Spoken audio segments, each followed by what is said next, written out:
according to the News Literacy Project, 63% of U.S. college students say that following news is a civic responsibility. The News Literacy Project provides resources for educators and the public to teach, learn, and share the abilities to be active news and information consumers. And wrapping up National News Literacy Week, 23 ABC's Taylor Levesque has more on how Bakersfield College is educating students on how to conduct safe research on campus. Walking onto a college campus can be really intimidating, especially the library. It's filled with rows and rows of information. So where do you start to make sure the information you're researching for your assignment is factual? Here at Bakersfield College, faculty and staff are teaching students how to spot misinformation using literacy skills.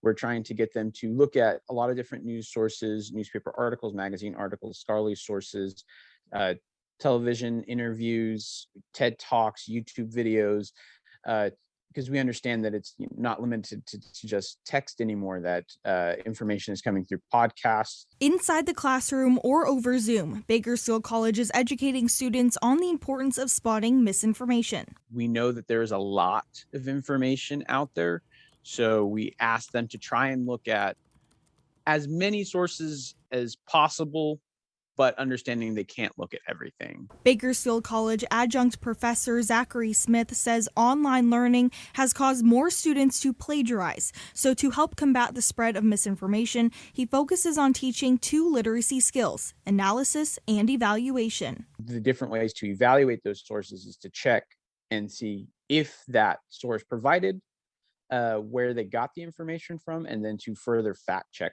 from there. And the classroom isn't the only place to learn these skills. Bakersfield College reference librarian Faith Bradham says the library also has plenty of resources to help students. We teach them how to find sources, whether that's in databases or just using the Google and figuring out how to do good searches on Google. Or there's sites like Media Bias Fact Check, PolitiFact, Snopes.